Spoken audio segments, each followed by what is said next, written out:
Hey guys, welcome to Timeless Mysteries Live Edition. Hey Olga, hey Tori, hey Andrew. Ah, hold on. I've got, boom. Already had a issue, right? Oh no. Hey guys, so how's everybody today? I've got Judith A.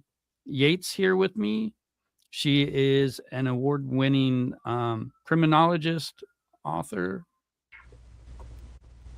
She was a recipient of the Silver Falchion Award for Best True Crime. I've got one other issue happening. It sounds like Give me 1 second, guys. Judith, if you want to just go ahead and introduce yourself, I'll take care of this other issue. Well, you got technical stuff? Okay. Yeah. Hey, everybody. Thank you for being here. Thank you for visiting the show, visiting me. And thank you, Robert, for asking me to be here. It was a nice, pleasant surprise that I was asked to be on, and I'm very excited about today. So, my name is Judith A. Yates. I'm a true crime author and also a criminologist. I've been in either law enforcement or education now for over 30-something years. And I write, and actually it's this year already, I'm going to start some research. My expertise is female crime and domestic violence, and I want to sort of branch out into research this time. But my last book was about Irma Grese, who was called the Hyena of Auschwitz. And my next book, I'm hoping it's going to be released either spring or summer this year, is about Shirley Winters, who is a very rare criminal because she is a female serial killer, but she is also a serial arsonist. So I've been talking to Shirley for some time now, and she agreed that her story should be told to help other people that went through some things that she did. And that's going to be the next one. Got a Kickstarter out for that one because I did a Kickstarter on the Irma book, and I liked the idea of having folks be a part of the story and part of the education rather than just me release the book, people buy it and say, oh, fabulous, thank you, But anyway, so thanks for being here. Ask questions. I like questions. And we will go from there. Are we technically ready? Oh, I believe so. Yes. My dogs might bark in the background. We have a new puppy. He's just past a year old. He weighs a little over 100 pounds. He's a goofmeister, so he might bark or howl or something. And the cat occasionally jumps up here, so we might have four-legged interference. Just a warning. So where do you want to start, Judith? You want to talk about your new book first? That's up to you. You're the man. So I will. I'll talk about almost anything. My opinion's always free. Okay. So who is Shirley Winters? Okay. Well, Shirley Winters, again, she's a female serial killer and serial arsonist. She has been linked to at least 17 fires at homes where she lived or the homes of family members, and she's murdered at least 4 children. It's all happened in or around the area of Syracuse, New York. And currently she is in a psych hospital, having been released from prison, and will probably be there for some time. She has lived in and out of prisons and jails and psych hospitals all of her life. And she's admitted to me some things about her crimes that she's never told anyone, but I'm also the first non-law enforcement person that she has sat down and talked to. Until then, she's been relatively silent. So she is the subject of the next book, and she's a very interesting individual. So Judith, when you first spoke with her, what were you expecting? Were you expecting to write this book, or No, actually, it started out as a project that a doctor in the Northeast and I were talking about. interviewing female serial killers. But some of the women didn't respond. Some of the women wanted money, which I never pay anyone.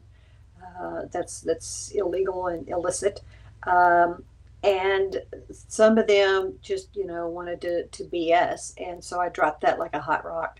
But Shirley, we stayed writing. And the more she alluded to, I said, I think this your story is interesting in the fact that we can learn from it. First of all, a serial killer and a serial arsonist with all these dynamics coming in, and even I've been told that she's not even your typical serial arsonist either. She goes against the grain there. So after a while, she agreed. I sent her the contract. We talked a little more, and she started writing and telling me, and she sent me several journals that she's kept. She has sent me photographs, drawings, artwork, and it went from there. And then I did a trip up to upstate New York for a couple of weeks to interview people and pull records and do a tour of the places. All of her fires happened within about a 20-mile radius. And so I toured those areas. I talked to people.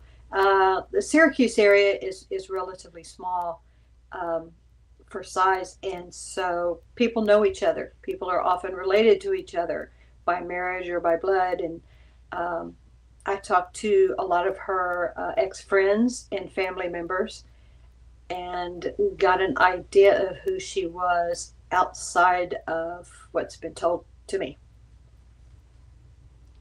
So some of your expertise is dealing with the mentally ill. Is that correct? Is that what I read? Like, let me see if I can find the exact resume. I thought I read something about that. Oh, here it is. The specialized training. I thought I read that. Maybe I didn't. I made it up. Maybe I didn't. Nope. I don't think I saw that on yours. But okay. So scratch that.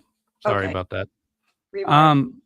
So I know you've mentioned that she's a rare criminal type.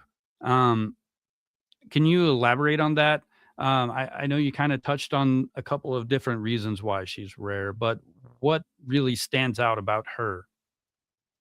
Well, there are. I discuss in the book the dynamics that these studies have showed us with female arsonists, and some of them, like an abusive childhood, um, it hits the mark. But other things like her feelings and her thoughts and why she set the fires and such are so off the charts. And also, as she's both a serial killer and an arsonist, and she hasn't just murdered using fire. And she told me, and I quote her, death is the trigger. When she has a death in the family or someone near her, she's triggered and she sets a fire, and she doesn't do it purposely and maliciously. She does it in almost a fugue state. And she doesn't do it for money. She had no insurance on the people, and she had no insurance on the property. Um, and I have asked her, why fire? And she says, I don't know. It just, now she did tell me about the very first fire that she set, which is an interesting story in and of itself. And she grew up in the country, so everybody had the burn piles or the burn barrels or what have you.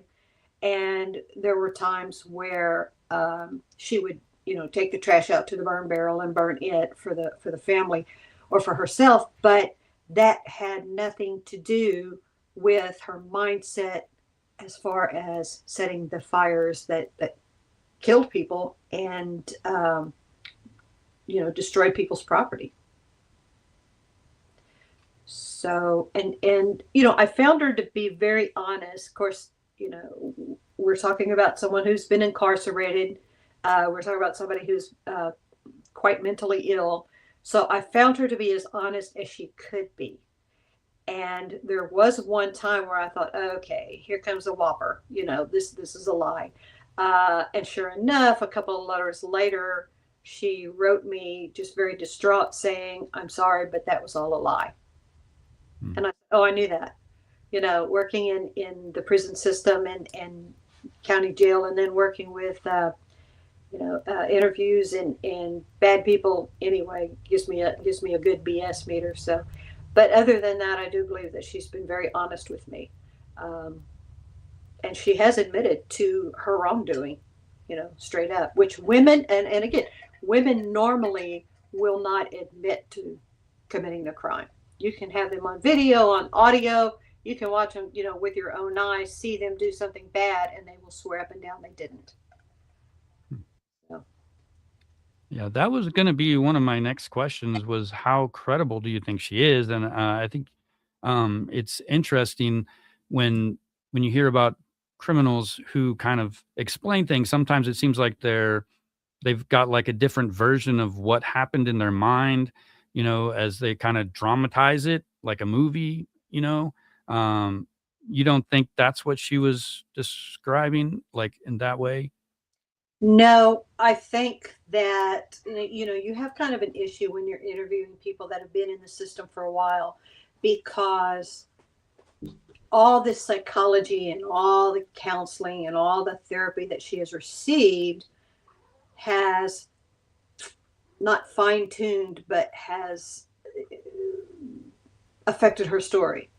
And for example, if I'm interviewing you, you're incarcerated, I'm the therapist, and I say to you, do you think you could have done it in a fugue state?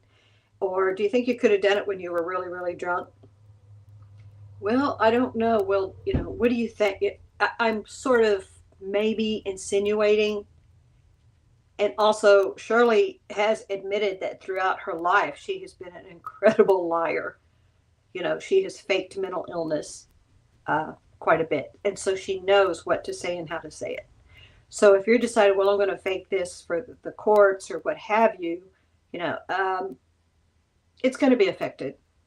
So like any other interview, you're going to tell me what you remember or what you want me to believe or what you want to say. And I sort of have to sift through. And there are ways to do that. And so I do believe what's in the book, the final product, is the true story as absolutely close as it can get to. And that's really all we can do as writers, because that's what we're told and that's what we find out. And if there is a doubt, then I will know that it possibly happened, it maybe happened, or this is what they told me it happened. So one thing I was kind of talking about before we got started, that kind of relates to Shirley and the rare type of criminal that she is. How, with the lack of other female cases similar to her, how did that make it more difficult for you to kind of find answers and understand what she was going through and what happened? I interviewed a lot of people that are experts in the field. I interviewed the people who investigated her case, people who are experts in arson, firemen, firefighters. And I talked to people who would say, okay, well, for example, women will use accelerants such as this. And she didn't. Women arsonists use usually some kind of household cleaner that is handy. Sorry, she just popped into the picture here. Women arsonists will use what's most handy to them, household cleaners, sometimes even perfume or cologne. And Shirley didn't. And so many different small things were so obscure and so different from what I'm looking at. So I interviewed counselors and therapists and people that knew her best. Of course, HIPAA prevents you from interviewing the counselors and therapists and doctors that are treating her now. but also records help tremendously, medical and such that. And she gave me full HIPAA disclosure so that I could use that. But there are some places now that even though she gave me the right to pull those records, I still can't do it because I'm not her. So, do you think that your interactions with her, how you're studying this, could help profile female killers in the future, or is it just like one of those things where she's one of a kind?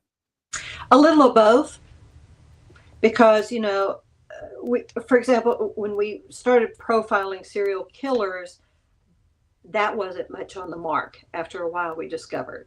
So that evolved, and I think, like everything else, you can do a profile, but it's never going to be 100% on the mark. But I think part of the reason I wrote the book, besides to help other people, is the research alone into her mindset, into her psyche and such. I think that's going to help other people who are doing these investigations. Okay. So I just want to take a second here to look through the comments and see if we got any questions. Zan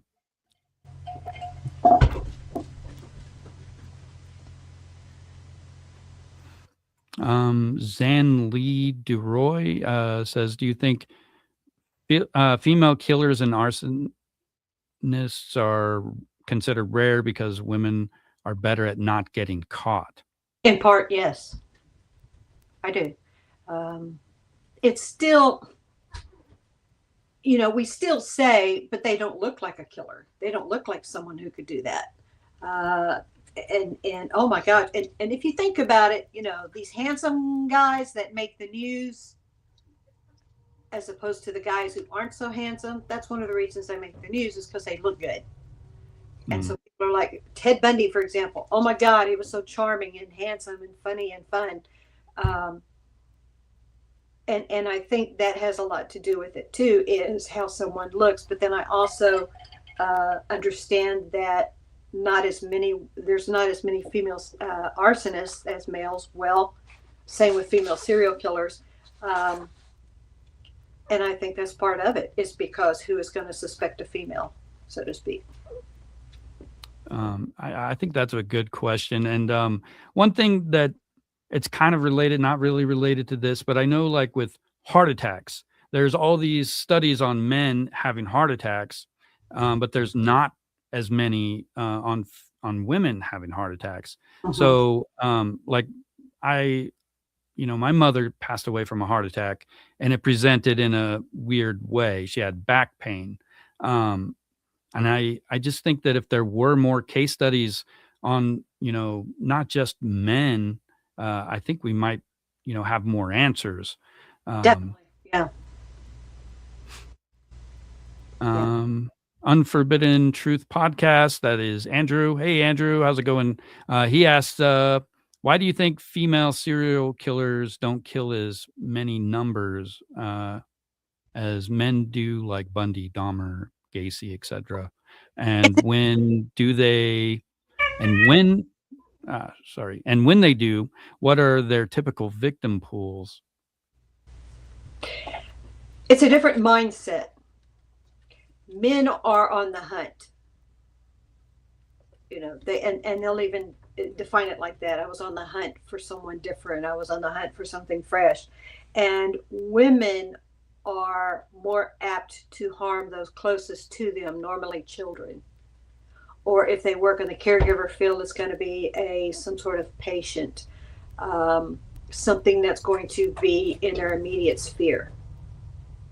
If you work in a nursing home, it's going to be people in a nursing home. If you work at the hospital, you're going to be the angel of death, like to call them. So females don't do the hunt, and I believe it's because it goes back to the billions of years ago when we were doing the hunter-gatherers versus the going out to hunt. In the reptilian brain, which we still have, those urges are very different. And I also think that, do women have the same body count with as males sometimes? Shirley, that we know of, is four, one of which she still insists that she words it very differently. But nonetheless, I think that has a lot to do with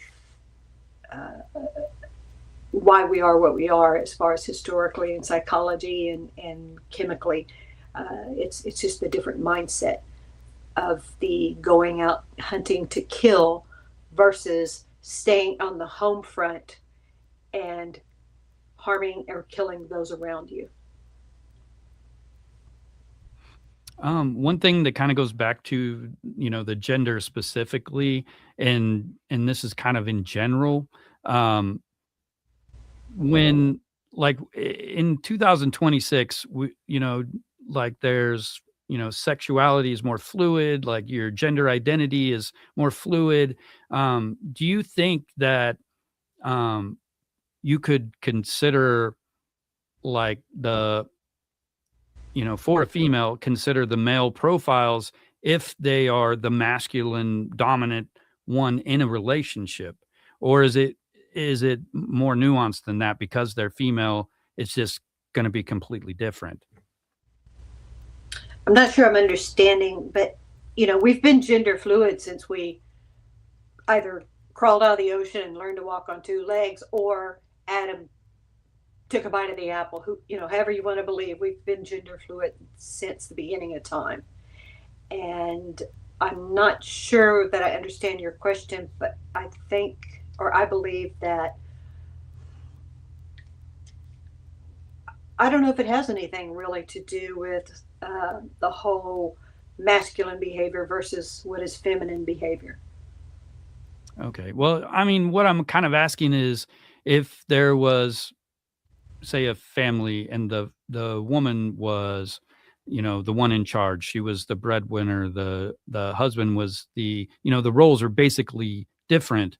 If this hypothetical woman committed a crime, would it fit the same profile if it was typically a male, is kind of what I'm asking. I guess I don't really have. Okay, I'm with you. So a kind of a masculine look and reaction. No. Look at Carla Homolka in Canada, the Barbie and Ken murders. She was a very attractive woman, and yet she was just as vicious, if not more so, than her partner and then husband Paul Bernardo in their killing sprees. So I really don't believe that has a whole lot to do with, are they more aggressive or are they not? Yeah, I don't know. I've been thinking about it a lot, because there is so much case study on men. But sometimes I just wonder if maybe the woman could fit in that profile still, just based off of their personality type rather than their gender specifically. Gotcha. Honestly, serial killers aren't my main vein of study, so sometimes I kind of hesitate as to answering those type of questions. I'm more focused on sort of the female themselves, but I don't think anything has to when it comes to crime. We're right now in America, we're being told, for example, that transgender people are evil and bad and commit terrible, heinous crimes, when really they're less than 1% of the population in the United States. So does that mean that a woman with male characteristics, dynamics, DNA, are they more aggressive then? I'm really careful to comment on that because that's not my forte. Okay. Yeah. It makes sense that it would be more nuanced than just simply, I don't know. When I'm researching crime, I don't typically, whatever information I find, I don't necessarily pin it onto them just because they're male or female. I kind of apply it to everyone. And I think that's probably safe in the general sense, when you're researching. But I would like to see more information on female and female crimes, and there's just not a lot. Yeah, it's unfortunately, research, law enforcement, it's all X number of years behind the times because it was created behind the times, so to speak. And I saw someone on here said something about that she's out. I'm guessing they're talking about Carla Homolka. Yeah, she's out of prison. She's a serial killer who's out of prison, but she's not the only serial killer who's out of prison. And someone else said maybe a brain thing. And that's true. We automatically assume that women are natural nurturers, but they are not. That every women can be mothers, but they can't necessarily all be moms. Does that make sense? That does make sense. Yeah. And it's they think automatically it's an internal thing that all of us who have children are natural nurturers, love children. How can you do that to children? Well, we're not automatically built that way. Some are more nurturing than others. Some women love children more than others. There are women who have no desire to have a child simply because they just don't want to have a child, and yet people will jump their butts because they're going to say, "Well, don't you want children?" No, I don't. And the people, will consider that so odd. Why? Because I'm a female? That's a really good point. So my next question, have you spoken to Joy, Shirley's daughter?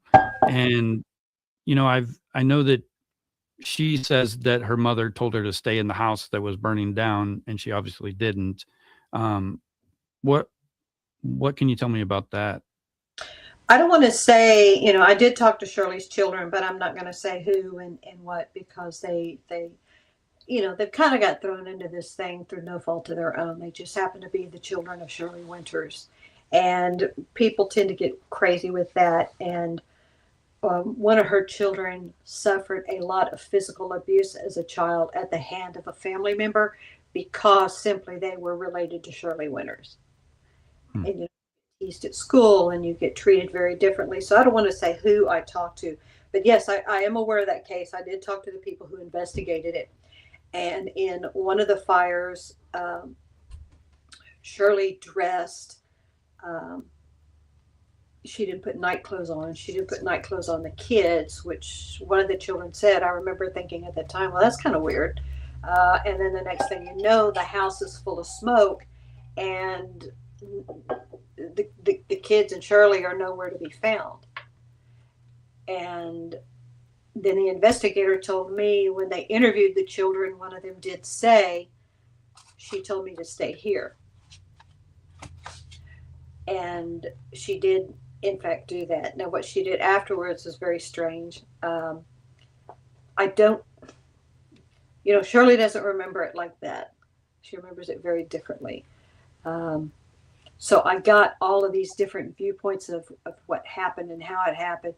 But she did indeed, have the child stay inside while the place was burning down.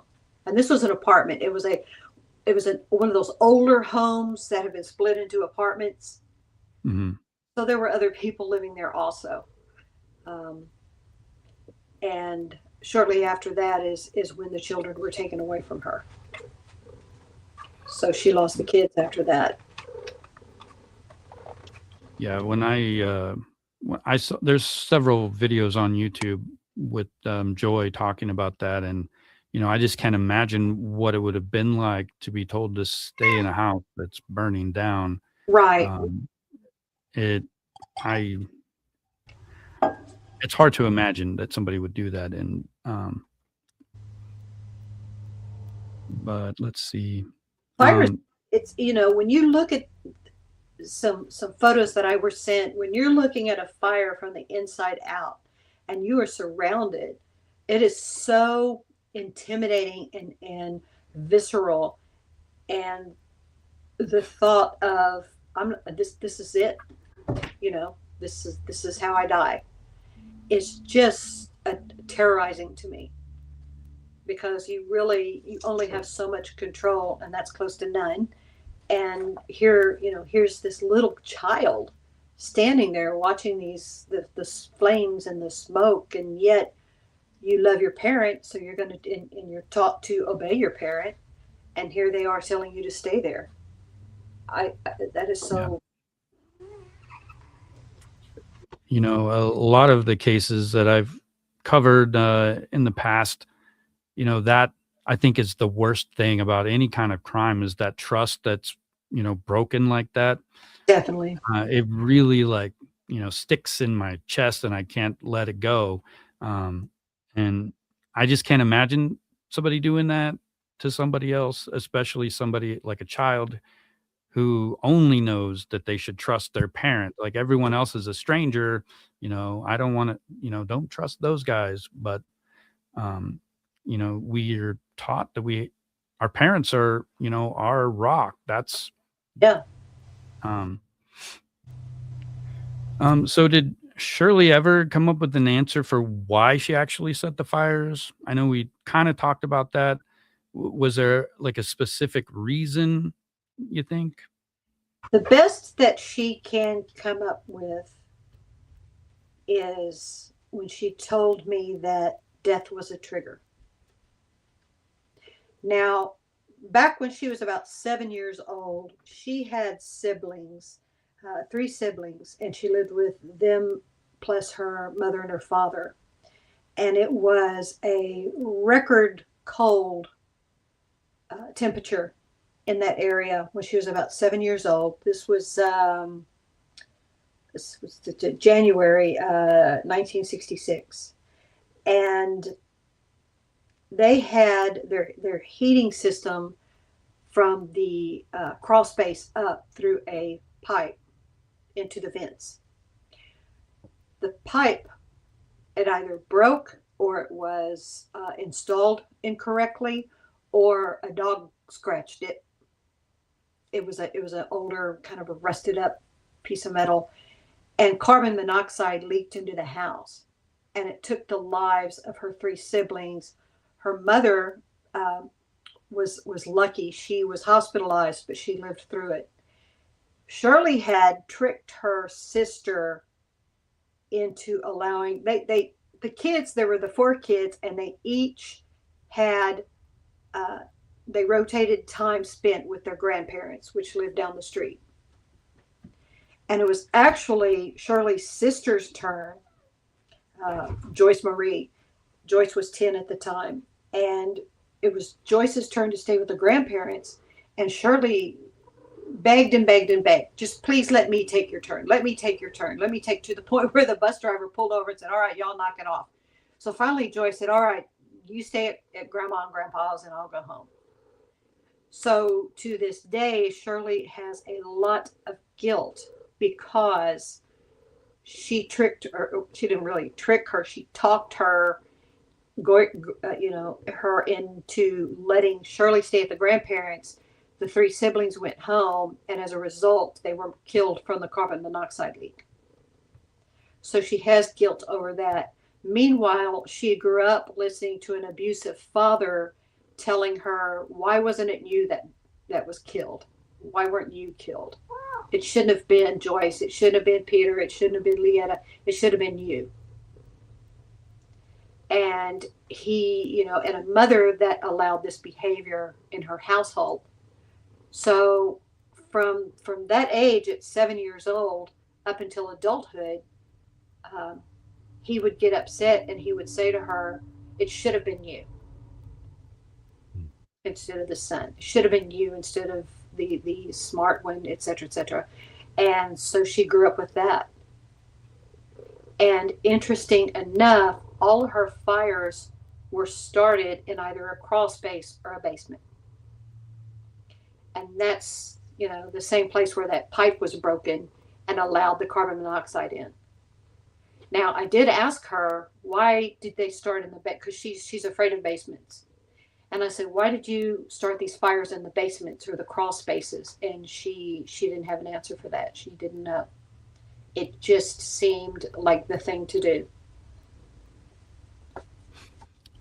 So there was no chance that Shirley had anything to do Oh with that no, first fire. no, I've heard that too, and no, I'm 100% on. She did not have anything to do with that carbon monoxide leak.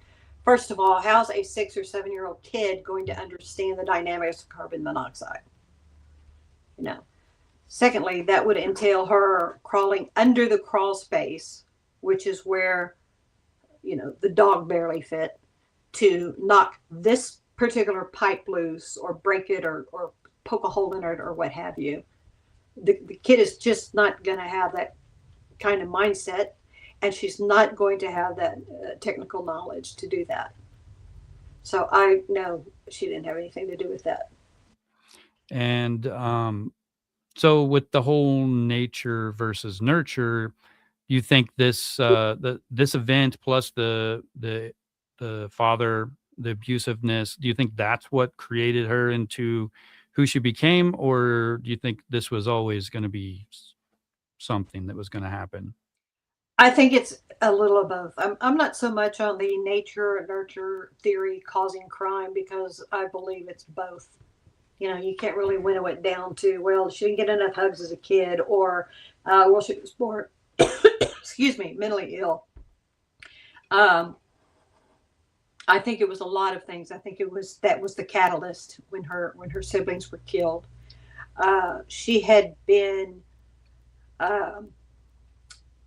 abused by her father. What can I say on this show? I'm not sure. I would say just avoid things like taking your own life. Try not to be too graphic, but most things are okay. Okay. She was abused in a certain way by her father since she was 8 years old. And then also at 8 years old, she was abused by a neighbor in a certain way. Mm-hmm. I think that had a lot to do with the mindset that she learned to develop. Her mother was a very kind woman, but her mother was also in that era where she didn't want to make waves in the household, so you just did whatever the dad said to keep the peace. Shirley is also a substance abuser with alcohol and drugs, mainly alcohol. I think that has something to, I think it's all just so intertwined. And there's, probably some mental illness there as well. Some biological issues. I'm sorry, the cat is biting the microphone. Oh, wow. No, you have nothing to say about this. Well, she did watch me write, so, but no, I'm sorry, but nonetheless, and, she set her first fire on purpose when she was young and in school. She burned one of her art pieces because she was angry at her mother. And I think that's very telling. And I asked her, I said, why fire? Why didn't you just tear it up? Why didn't you just, shred it or throw it in the trash? And she doesn't know. Hmm. So I think there's some biological issues there in her mind as well. She was in special education classes in school, held back a couple of years. So I think that probably, there's something there that wasn't clicking as far as learning and skill sets. So that tells me something. And she's been diagnosed with everything in the DSM, schizophrenia, bipolar, borderline, you name it, and she's been diagnosed with it. But then think about this. She also admitted that she has lied quite often about what she's thinking, what she's feeling to therapists, because she thinks that's what they want to hear, and also to get favors.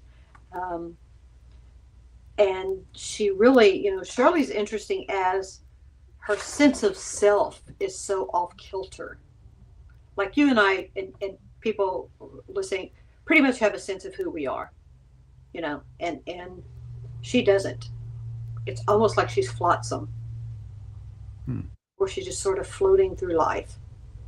and there's no real sense of this is who I am. This is uh, as a result of things that have happened in my life. This is what molded and shaped me. I don't see that with her. So, and do you think that she like kind of fits whoever she's like talking to? Like, does she like become like whatever somebody expects her to be then, or is it? Not necessarily. I think that she doesn't know. You'll see certain dynamics with children who have been abused in a certain way. As you know, as adults, you see certain dynamics in them, and she has just been thrown so off kilter. She couldn't keep a job, um, and she will tell me, God, you know, I'm so effed up. Um, and she told me one thing that stuck with me too is she said, I thought I was mother of the year, mother effort, to be honest. You know, she realizes at the time she thought that she was this. Now she realizes she was nothing like what she thought she was. So she really has no sense of. And yes, I do believe that there are times when she has lied to get what she wanted in the hospitals. You know, like she told, I have a record where she told someone she was lactose intolerant. And then she said, I lied. I just really like this type of food. So she was trying to manipulate that. So Let's see. So, do you think she's rehabilitatable? Like, do you think she could ever get out of that hospital that she's in? no, I think what will happen is she will get out. It will be her responsibility to take certain medication at a certain time to maintain. It'll be her responsibility to function, and something is going to occur. It's not a controlled setting where she'll stop taking her medication like she's done before, or she'll just decide she wants to be back in the hospital, so she'll claim something else, or she'll do an attempted suicide, and something's going to happen that's not good. Um, and I think that she is where she needs to be because she's actually, you know, initially she wasn't functioning well in the hospital. She wanted to go back to the prison system, but after being there a few years, she's actually done well. And the last few times I've talked to her, she sounded good. A little manicky, but she sounded better. So I think the hospital is good for her because it controls her. But once if she gets out, and a lot of it, you know, Robert, is the public. Syracuse, the majority of people living there don't want her there simply because they're afraid. I had people that the majority of people that I interviewed said, please do not put my real name in there and don't put anything personal about me because if she gets out, I know what she's capable of. Yeah, with state. This is a state hospital, or is it a prison hospital? Yeah, I can't. I don't want to say. Oh, okay. Well, I guess that's not really important, but I mean, I do know that they try not to keep people in an institution like that permanently. Um, but it almost sounds like she would be one of the exceptions for that that she probably won't get out. I don't see her getting out simply because of the nature of her crimes, the public, you know, the public feelings about her being out and loose, and her mental state. It's not going to be healthy for her. Mhm. So I guess before we move on to Irma, um, what about this book is gonna set it apart from any other like information that people are gonna find on Shirley Winters? And also, what was the most difficult part of writing this particular book? Hmm. I'm thinking most difficult part. I know, I'm not a psychiatrist or psychologist, and also I had to learn quite a bit about arson and fire. And I went into a completely different world learning about how fire works. I was so terrible at science in school, and it's a lot of science. So, there are times where I'm just like, okay. But just the nature of learning about the chemical and of fire and how it works and flashback and overdraft and all of those terms. It's interesting. It's very interesting to learn how fire behaves. It's almost like an animal. It's almost Mhm. like an untrained animal. Um, so that wasn't that's a whole new world for me. And the thing about this book, there's another book of fiction based on the case. It's very good in that it explores the science and the fires themselves. And mine is more of the psychology of what created this. What created someone that would tuck their children into bed with a kiss, because she always made sure she told them I love you and gave them a kiss when she put them to bed. And then she goes outside and sets the thing on fire, and there's two little children in there, a baby and a toddler. Mhm. What creates that? And what creates someone that, you and I are living in an apartment building, and we have neighbors and friends and family in this apartment building, and one night smoke starts out, and we've got to get the hell out, and all we can grab are the things that fit in our arms, and out the door we go. Our lives have just been disrupted into, I should say, very, very cold temperatures in upstate New York. So what Mhm. creates someone that could do that as easy as you and I open a jar? But yet they're not a malicious individual. So what lurks behind that, and how can we prevent this?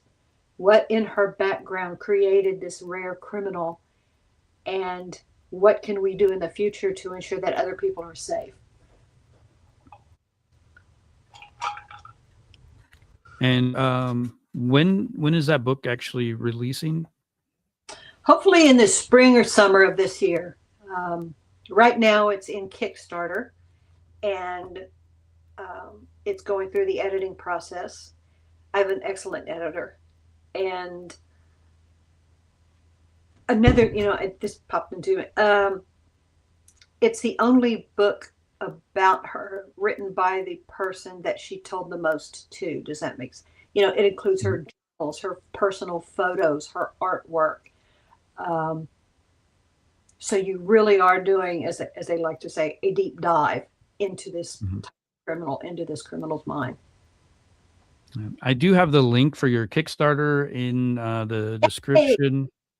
So if and I know several of the people here, they love reading, and I'm sure Good. um, they should get your book. Let's see. Do you need a break or anything before we go on to the next one? I don't think so. I'm good. Okay. Zoya has decided that she doesn't want to be on camera anymore, so she's gone up. After I'm she kind of went hoping your home. big dog busts through the door because I'm kind of curious. What do you look Oh, no, you don't want him here. Now, she did. She bit holes in the microphone. like? Thank you, Zoya. Oh That comes no. up for allowance. um. So yeah, we talked about um, Shirley Winters. Let's talk about Irma Grese. Is that how you say it? Grese? Yes. Um, this is a woman from what was it, World War II, Yes. or Holocaust of World War II. and she's a war criminal. She was tried as a war criminal and she was executed for those crimes. Um, I guess I'll let you just talk about her for a minute, and then I've got a bunch of questions here too. Uh, Okay. Let's see. Actually, let's start with your book and the woman that you got to hang out with while you wrote that book, and because she is quite a character. Oh, you mean Esther Loeb? Yes. Yeah, Esther actually passed away several years ago, Hmm. but the book I is dedicated to her, and she was the inspiration for it. Yeah, well, I haven't read your whole book, but I read the author's note, and like I instantly loved this woman. She is just really an interesting person, and I think just by reading that author's note, I can tell that that book's got a lot of information in it that I probably wouldn't find anywhere else. Just because you had that um, the kind of firsthand, you got to hear a firsthand account of a lot of things. Um, but yeah, I'll just go ahead and let you talk about Irma or whatever you want, and then I'll ask some questions. Okay.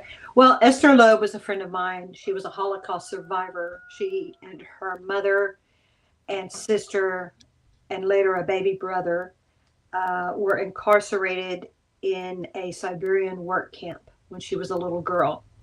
Her father died in the camp of pneumonia, and later the little brother literally starved to death in the mother's arms.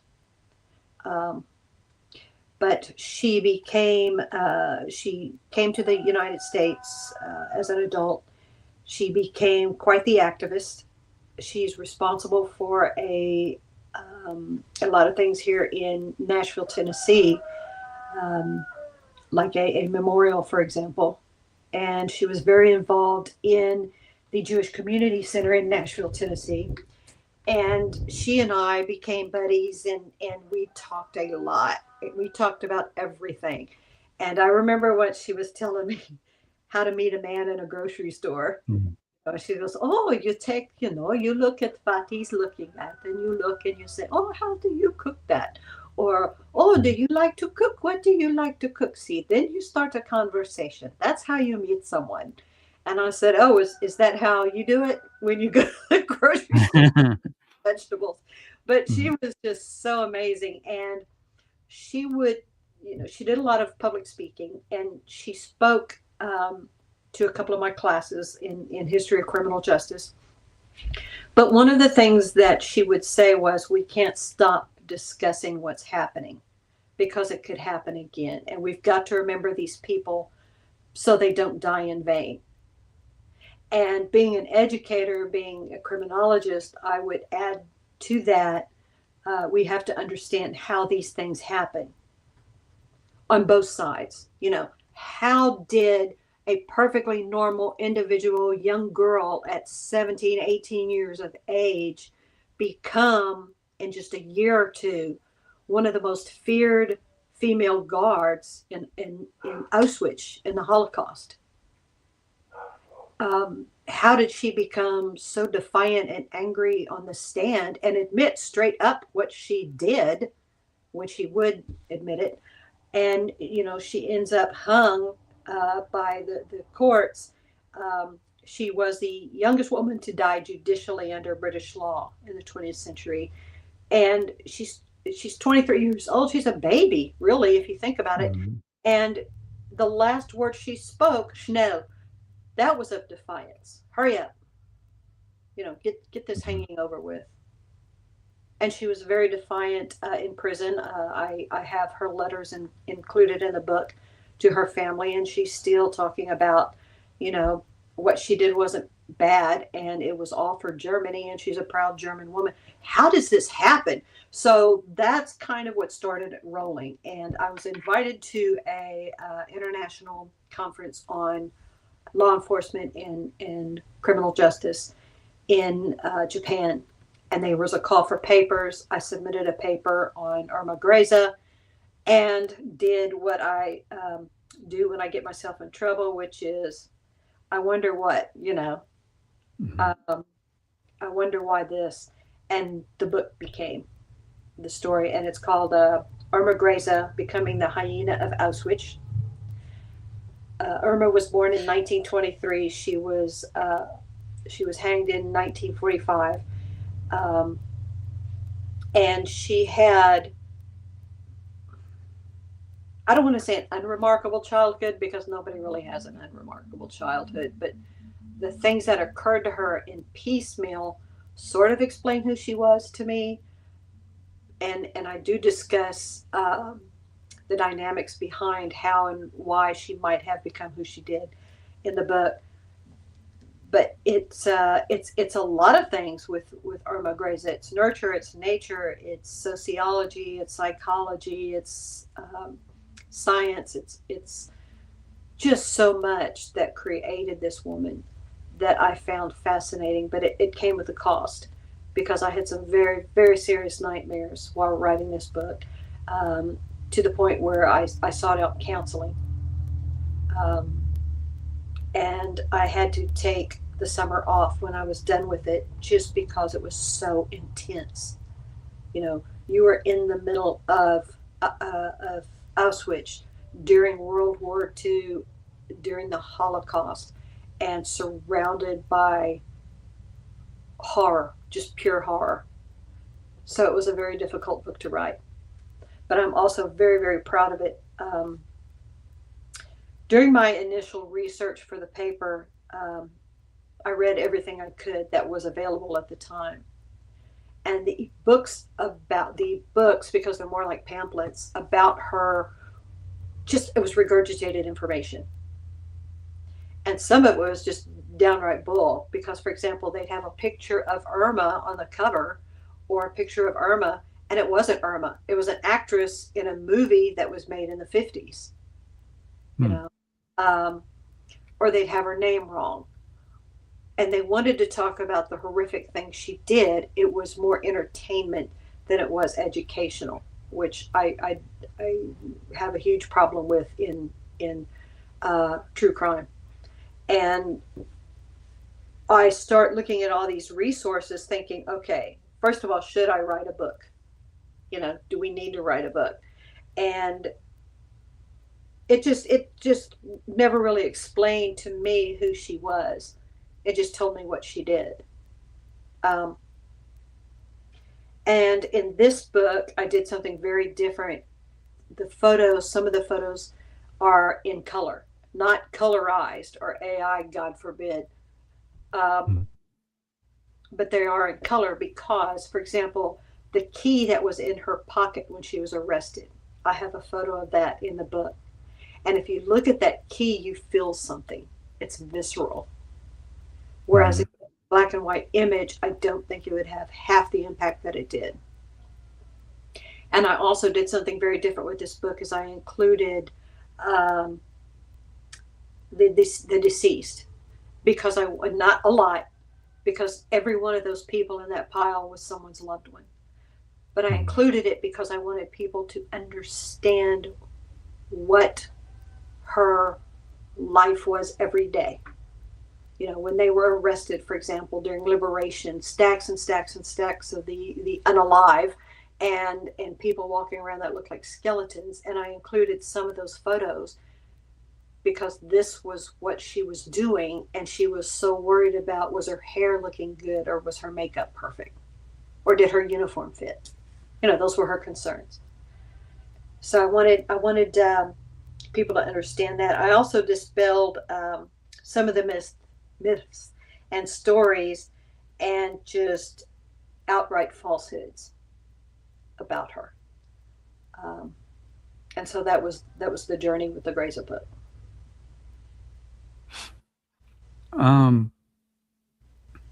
So I'm kind of curious of what information I found out about her that might have been wrong now too. You know, one thing that I did find was that her mother ended her own life. Is that true? Yes, yes. Irma was about 8 years old. It was in 19, no, I'm sorry, she was about 12 years old. It was late 1935. And the story is her mother drank hydrochloric acid, lived a short time afterwards, but passed away. And I spoke with chemists about that. How does that even happen? The story was that she caught her husband cheating with a girl at this is a town of only 175 people where she was born and raised. Reckon it was about 90 miles north of Berlin, and it's very rural. And my first thought was, how does someone get their hands on hydrochloric acid? Was that really, if you even tipped it to your face, it would burn and singe you. Mm-hmm. And one chemist told me if you even put it in your mouth, your tongue is going to, So I discussed that in the book. But yes, her mother did commit suicide when she was only 12. I think that did have an impact on her. Later, I did some research on children whose parents had committed suicide and the dynamics that affect them. I also, Irma was raised in a very strict, dramatic, rural environment. So I'm sure that had something to do with it. And they were not wealthy. They had beds with, it was basically mattresses stuffed with straw, and all the kids had to share, a bed together. So she was born into, I'm careful with the word poverty because it's also part of how they were living in that community. Her father supervised a worker or two at a farm and around cows, and the kids were from age, as soon as they could stand or move or do something, they were put to work. So that was more of her lifestyle than what she was made to do. Do you follow? Do you understand? Mm-hmm. Okay. Yeah. Yeah. And like her sister told of when they were kids, they would have a treat where they would all sit on the hay wagon and have a turnip. Mm-hmm. That was a snack. And so here she's born into this. And when she started the one-room schoolhouse in the village, by this time, Hitler has inundated Germany in the education system. So not only is she born into this lifestyle, but now she is surrounded literally with Hitler is a god. Hitler is the white knight. We're going to sing songs instead of our other songs. We're going to sing songs in praise of Hitler. All of the books are going to be changed. We're going to be reading Jews, the Poisonous Mushroom instead of the regular school books. So she was brought up in this system. Now, understand, not all German children during this time period were brought up in the system per se. Some of them didn't buy it, some of them went along with it, and some of them fell for it full-fledged for whatever reason. And Irma was one of those that went for it. Her sister liked to say, well, she was a very gentle child who cried when her brother got hurt, or who cried when someone was being mean to her kitten. But then she's also sitting in a classroom where they're being told Jews are the enemy. They're not even people. They're the rats of society. If we eradicated them, then we'd have no problems in Germany. We'd be a strong, proud nation again. Jewish people are depicted as predators on little blonde, beautiful, innocent children. Irma was blonde. She's a very good-looking kid, blue-eyed, fair skin. So now she's being told that anybody that doesn't look like you is an enemy. And not only that, but a very scary one. And they're the reason why Germany's in the state that it's in now. So she's hearing all of this. And it affected her. You're in a little village of, not even 200 people. And you're on the outskirts of the big city, Berlin being, the closest one. And you're fed this. So Irma went for it. And her father joined the Nazi Party. Now, did he join the Nazi Party because he believed in the ideology? Or did he join it because you get perks? Um, some of the research says that he was so against the Nazi Party that he beat her up when she showed up in her uniform. And then you have some of the information that says he was a drunk that beat the hell out of his kids and his wife. But then you have the research that says, oh no, he was a teetotaler who was just a strict father. So nonetheless, she's growing up in a very strict household. You know, her sister made the comment that our shoes had to be lined up a certain way at night. Now, was that abuse or was that just keeping a nice home? But nonetheless, it does tell us something a little bit, her mindset. Right. She joined the League of German Girls in 1937 or 38. Is that like different from the because I don't know a lot about the World War II, and I have a hard time like researching it because of all the stuff that comes up, and it's hard to. It's vast. But I know the League of German Girls. I remember learning about these like schools that taught you the propaganda, the German propaganda, the Nazi propaganda, or whatever. Was that one of those schools, or is that something different? Oh no, I'm sorry. That was a public school. The League of German Girls, or the League of German Girls was kind of like the Girl Scouts to us today, Girl Scouts and Boy Scouts today. Now that sounds weird, but bear with me. So she's in public schools and she's learning all of this propaganda. And then she wants to join the League of, of German Girls because, man, that's the cool girls club.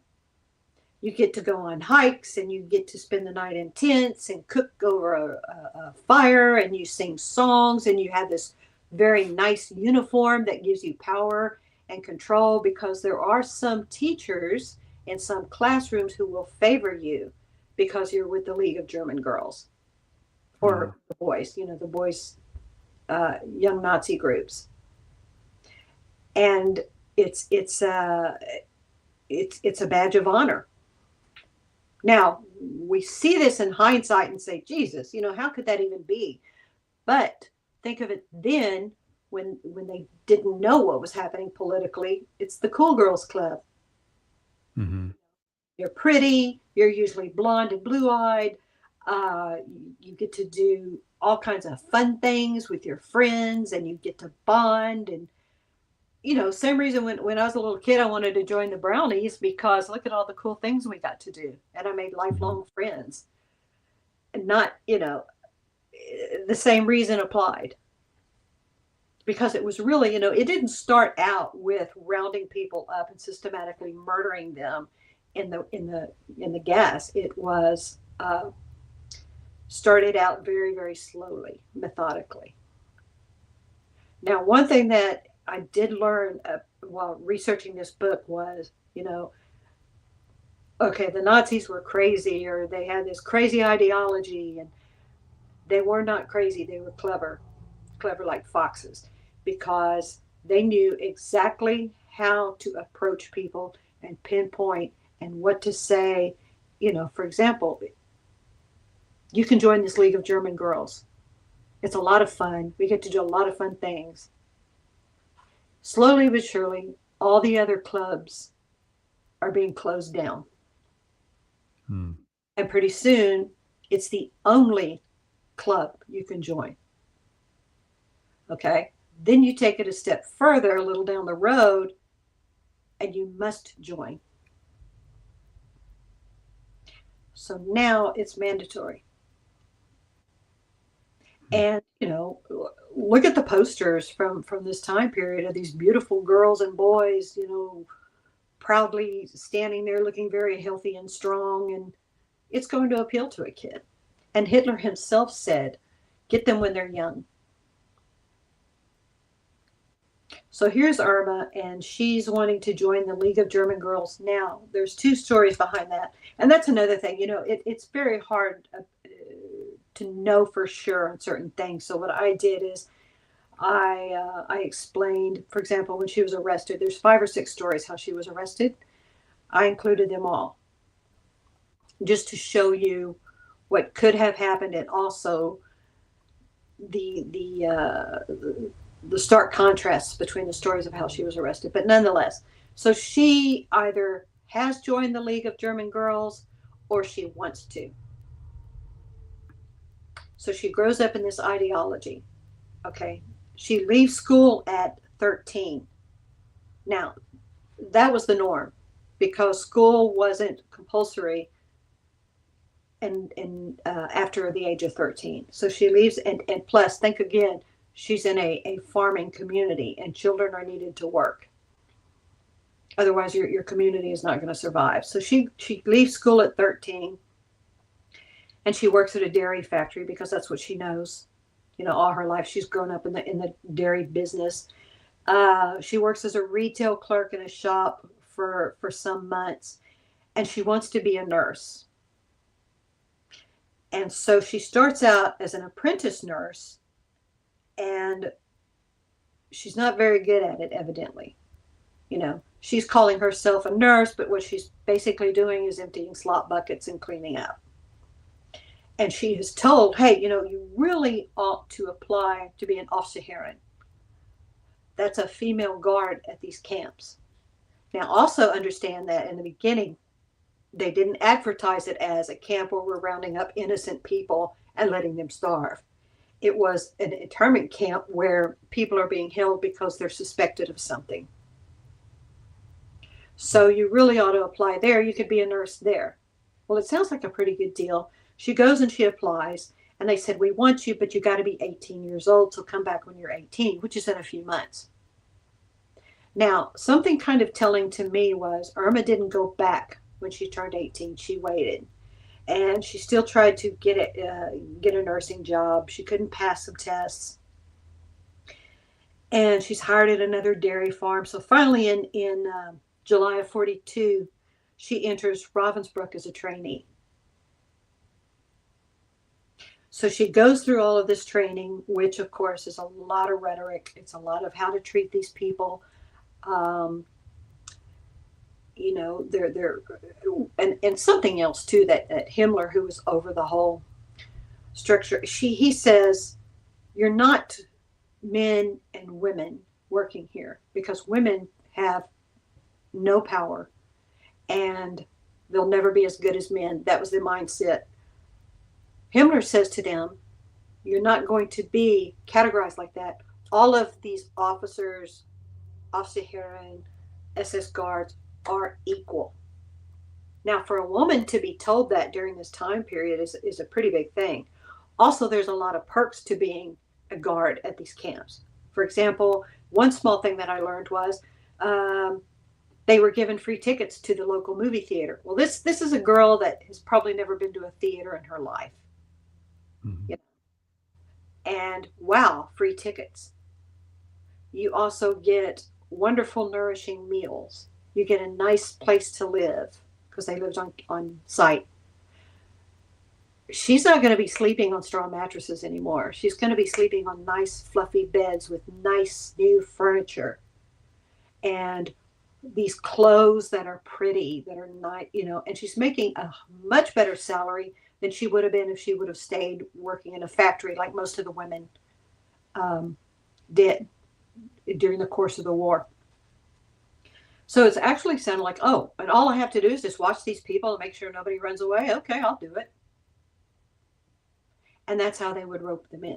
And of course, as time went on, it became much more cruel in the system. And she's wearing a uniform.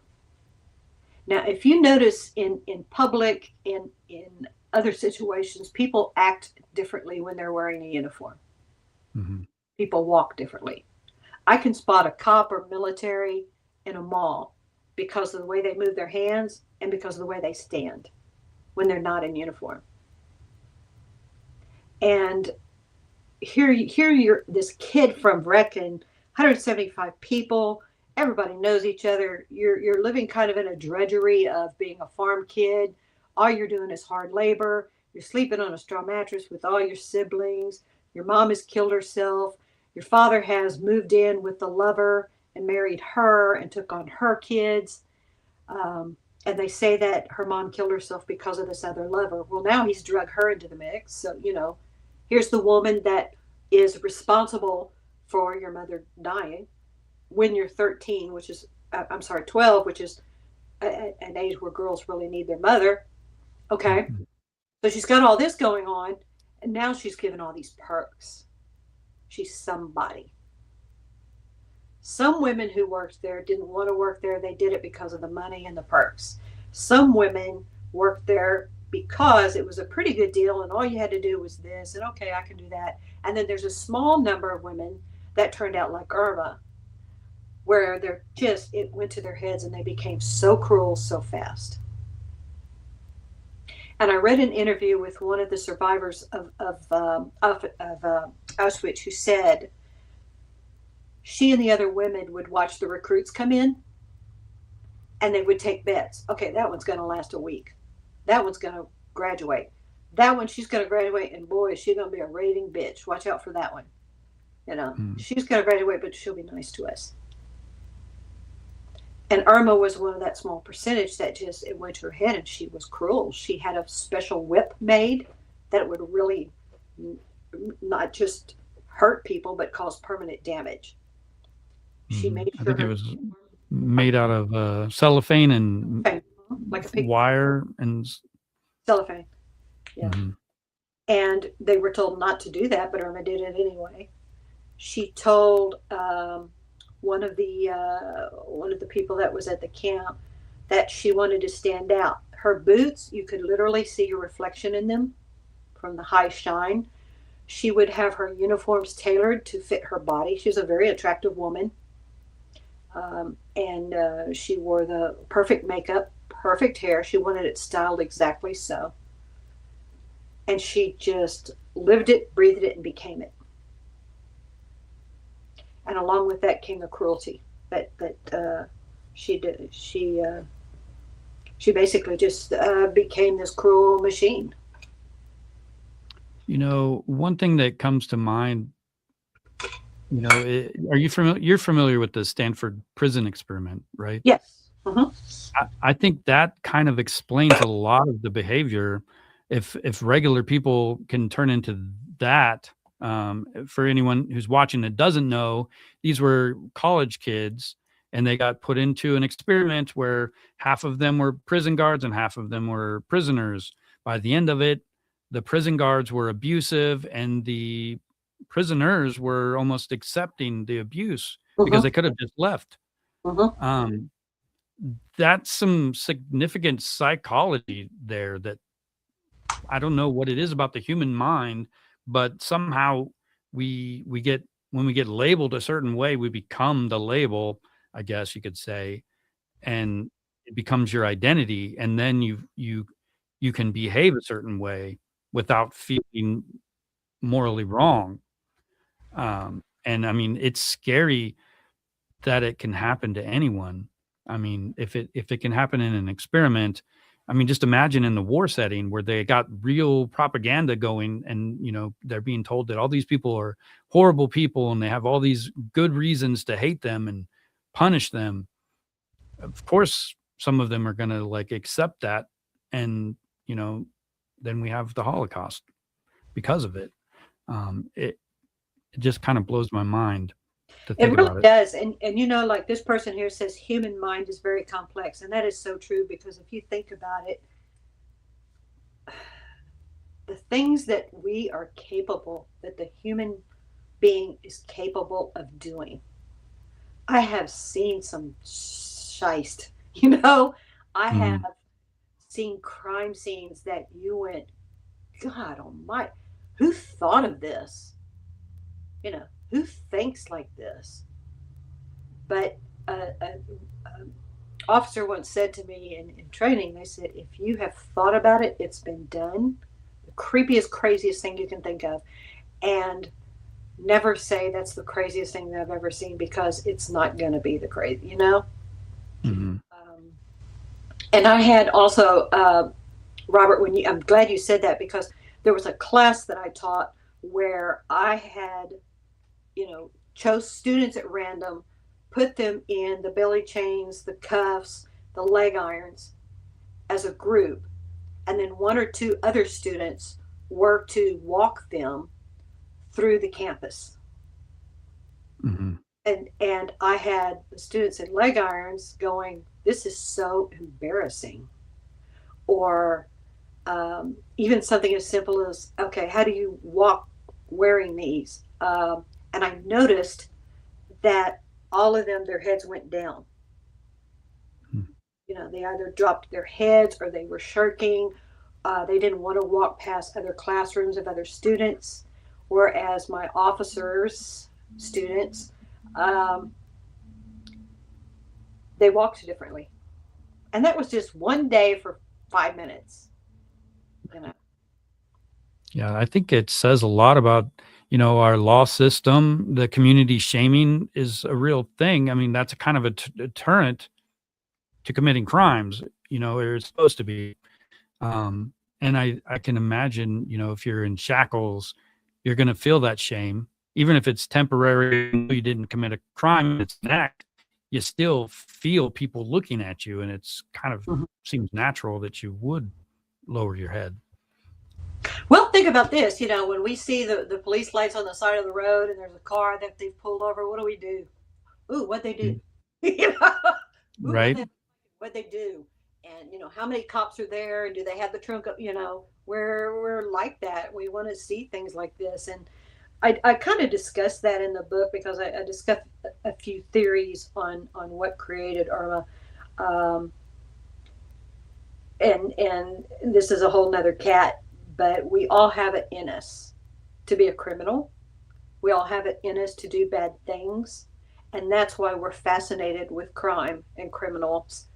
And, why we look at the car that's pulled over is because we want to explore that dark side of ourselves, but we don't want to get too close. It gets weird sometimes, because, like, I've been asked, who's your favorite serial killer? Okay, that's weird. Right. What serial killer do you feel sorry for? So it can go way any other way to the really unnecessary, but we all have it in us, simply because we're basically animals, and it's part of, again, that reptilian brain in our DNA, to take a life or to commit a crime or to do something bad.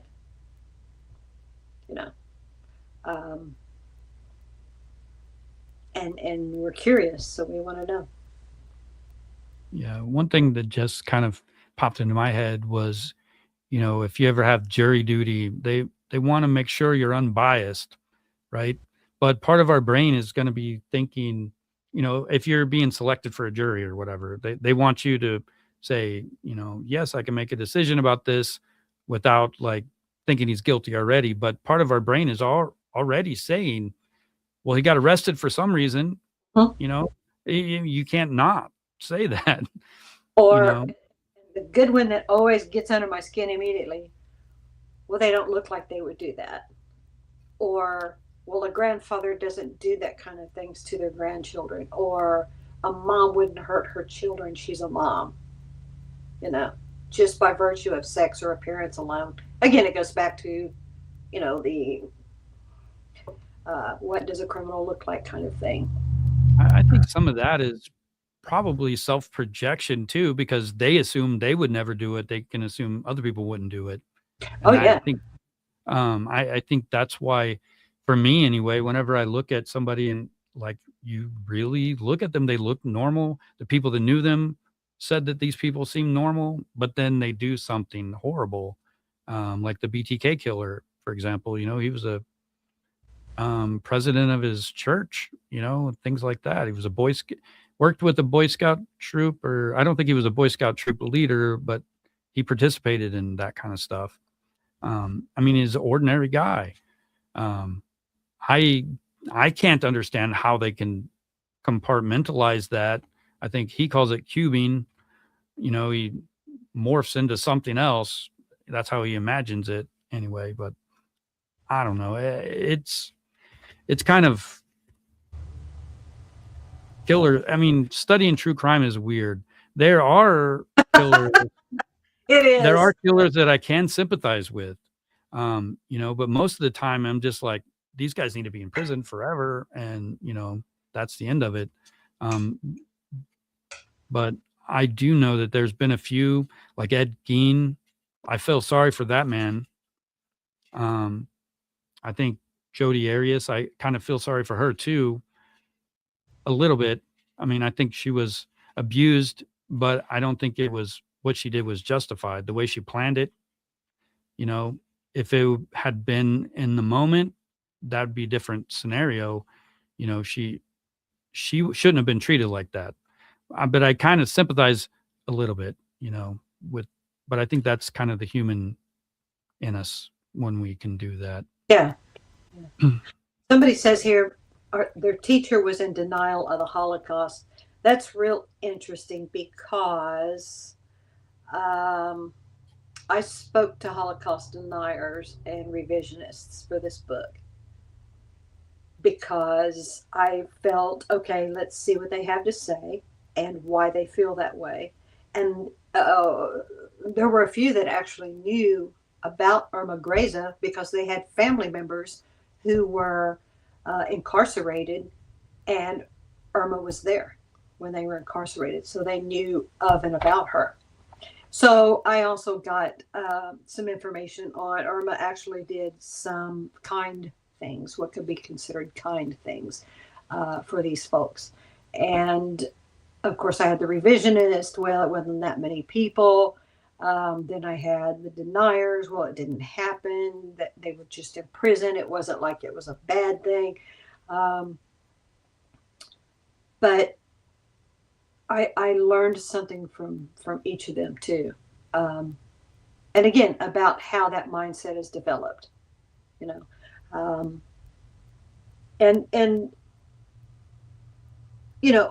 by the time Irma had arrived in Auschwitz, I'm jumping ahead with my ADHD self because I'm thinking about the high part. Sorry. Mm-hmm. Jews had encompassed most of the prisoners there. And the hyena story, it could be because she was seen as this vicious creature that just had no morals and no accountability and just went after what everybody else wanted. But I learned, I'm gonna look at my notes here. There's an ancient Hebrew story that involves a shape-shifting hyena. The hyena is a creature symbolic of scavenging, known for its tendency to move in on what others have achieved and snatch it from them. The hyena morphs into a bat, and now the scavengers change to blood-sucking tendencies and smaller, more accessible meals with greater expectations. The story goes on that the bat turns into a weed, and now the creature can just sit and stay put where it is and usurp the nutrients intended for others.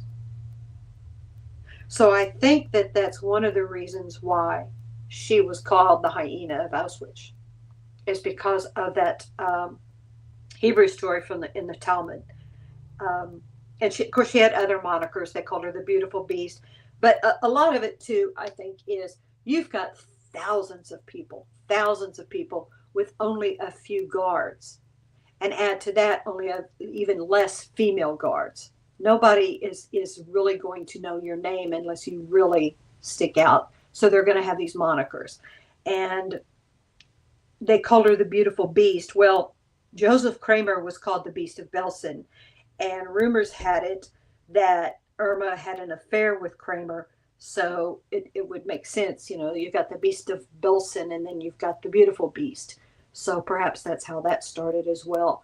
But every female that was incarcerated that was interviewed about Irma said she was beautiful. And how could such a beautiful woman behave in this way?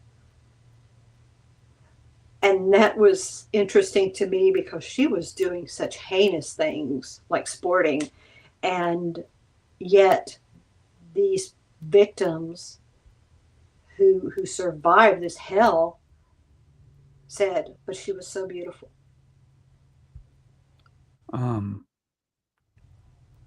Based off of what you just said, I'm kind of curious if you think she was truly evil and if maybe some of her like descriptions had been exaggerated at all.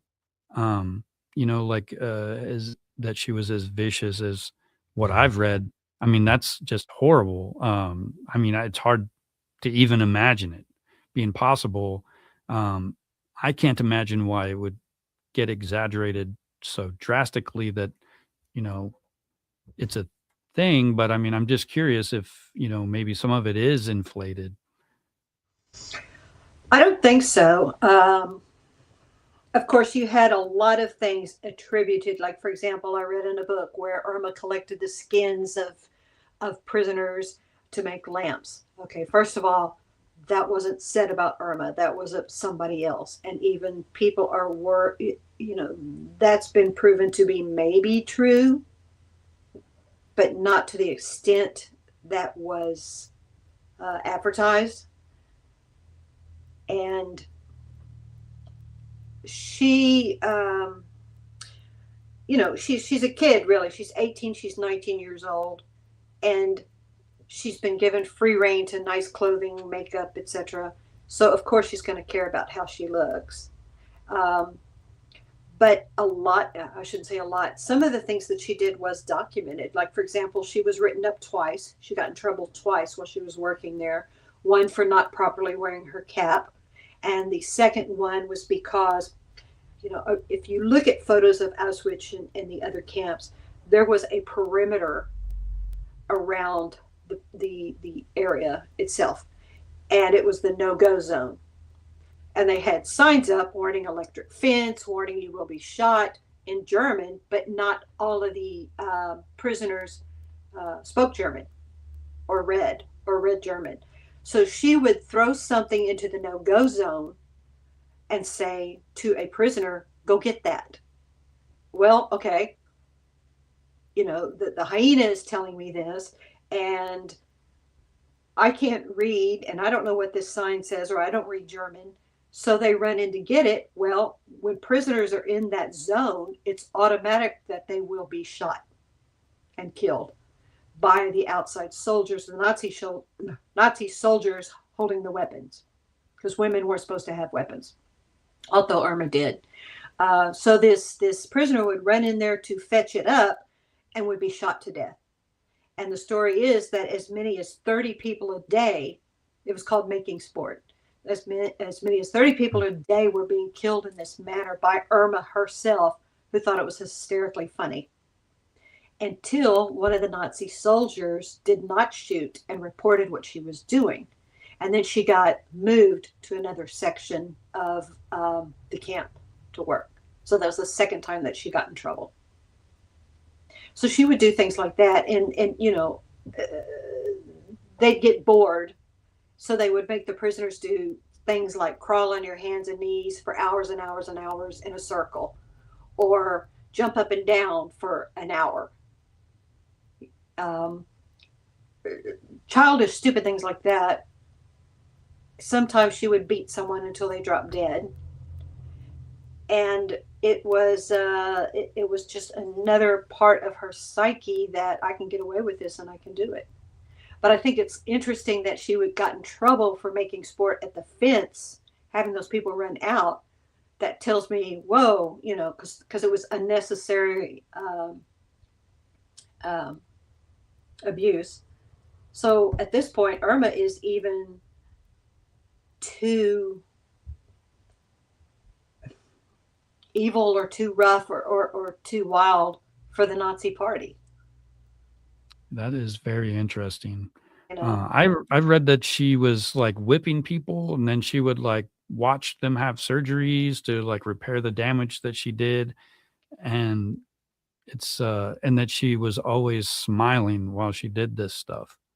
Supposedly that is, she did beat women until they bled, their breasts bled, and then she would watch them get stitched up, of course, without any kind of medical assistance. They just literally stitched them up, and she would watch it. Now, some of them, some of the witnesses said, oh, she got very sexual when that happened. That might be true. And then some other witnesses said she laughed while it happened. That might be true also. Hmm. But, you know, did you ever, Robert, did you ever play the game when you were a kid, telephone? Mm-hmm. Told each other something, and by the time it got to this person, it was totally off whack of what the original comment was. Okay, I believe that happened a lot in that system, in any kind of system where you've got a lot of people. Because I'm going to go to you and I'm going to say, hey, did you hear about, the hyena? She hit a girl with a whip. And you're like, oh, wow. So then you're going to tell your friends on that side, the hyena hit a bunch of girls with a whip. And they're going to hear it as the hyena beat down this, did it happen? Oh, without a doubt, she was very cruel. Did it happen the way they said it did? Honestly, maybe, But I have no doubt in my mind that she was truly a very hateful individual, an angry, hateful individual, and that she did very mean things because she could. She gets in trouble one time. Okay, they just moved me. It's like mean little kids on a playground. I think it makes it worse that she had no remorse for any of this. That she enjoyed it. I think it makes it a worse story.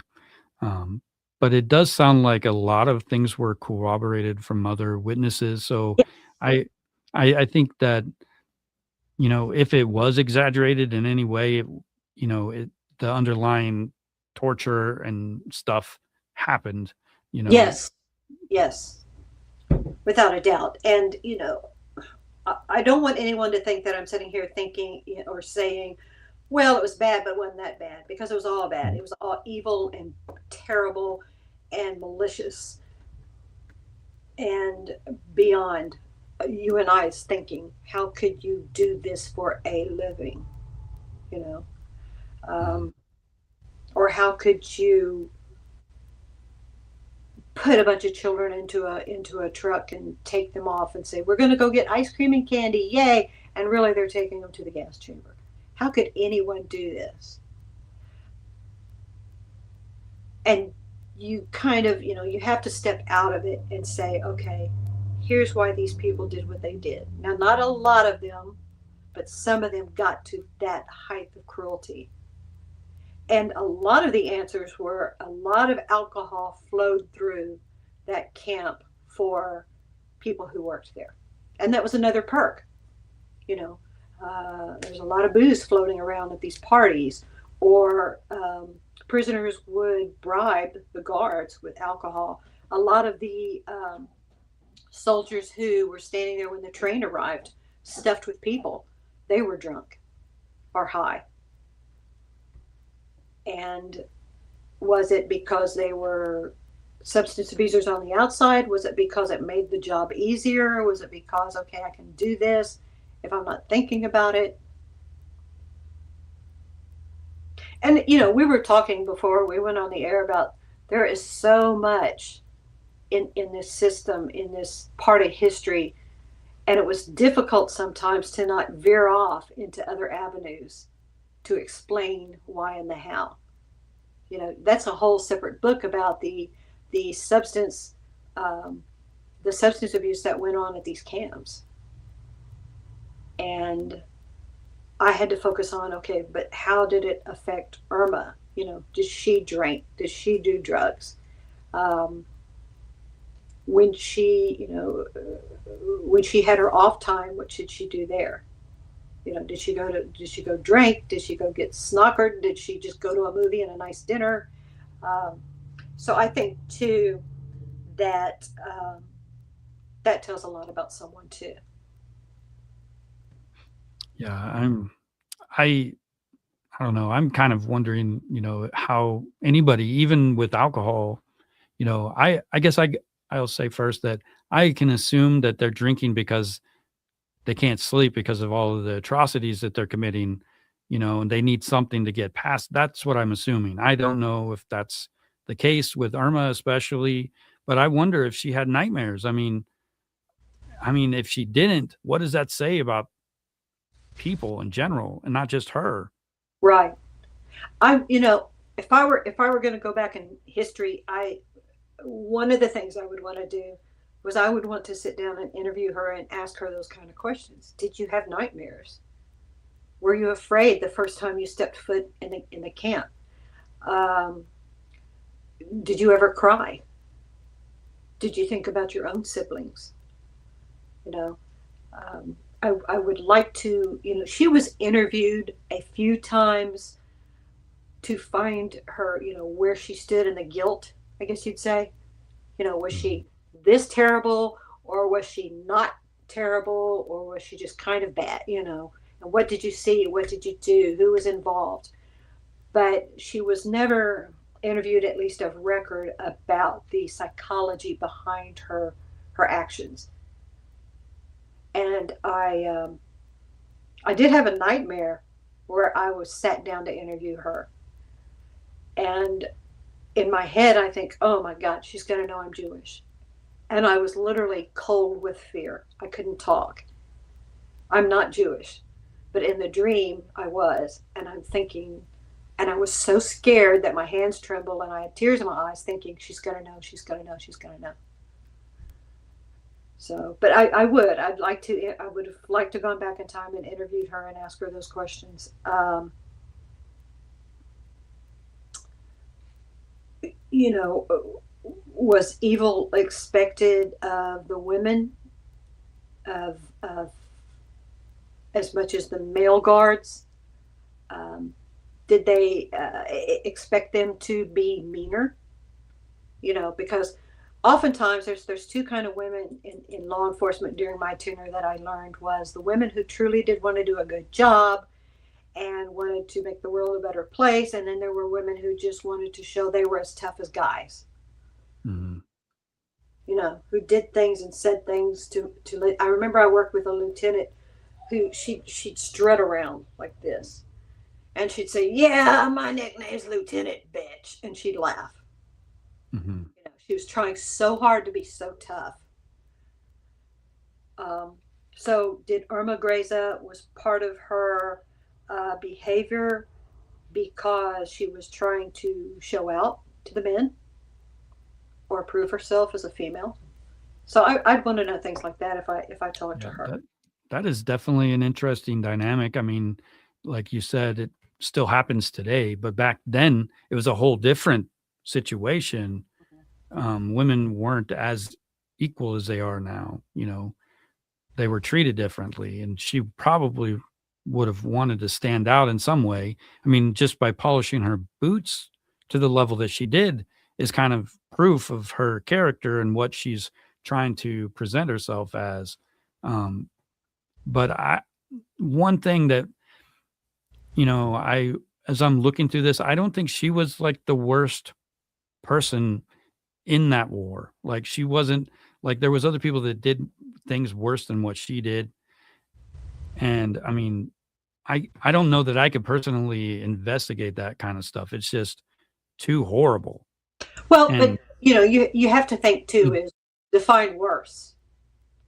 You know, mm, ripping yeah, I guess that's a away good point. children or putting a child in you know as they said uh, in the oven or up in smoke, or depriving a child of food, or what is the worst per se. And I know what you're saying though is she acted. She not only policed, but she went above and beyond, like playing sport, like doing sport, sending those Mm, women into the no zone. That's purposeful. That's methodical. So I know what you're saying. And women weren't allowed to operate the crematorium. They weren't allowed near it. If they were allowed near it, would Irma have been one of the ones who operated it, who dropped the gas, who told them, okay, take off all your clothes, but keep them together, because a lot of trouble comes about when people come out of the shower, you know, they forget where their clothes are. So know where your clothes are. Or, okay, after the shower, we're going to get you a hot meal and fresh clothes. Would she have taken part of that? I think she would have at that point in her life. Because somewhere, somehow, she was getting pleasure from being so cruel. She wasn't just doing what she was supposed to be doing. She was taking it a step further and being very cruel in her actions. So if, let's say she didn't get, hanged for her crimes, do you think she could have ever recovered from the things that she did? Like, that's got to break a person, right? A huge majority of people never were tried for war crimes. When it closed down, they simply walked off. Somebody here said, my Kentucky dog. I like that. Somebody said sadist. Yes, definitely. I think Irma was a sadist. They would have probably had to have somehow compartmentalized it. When the war was over, they'd shut off their brain and that stuff. Never happened. Never saw. Not where I worked. I think that was a lot of it. So, do you think that Shirley Winters has anything in common with Irma Grese? No. No. Maybe somewhere in mental health. Unfortunately, I can't really talk about that because there was never a mental health done, or at least one that exists on Irma Grese. So we really don't know if, we can, going by the actions that we know about, we can assume or guesstimate or, but without a full workup on somebody like that, we don't know really. But I think the two maybe shared commonality, mental illness, maybe. Shirley wasn't as malicious by any means.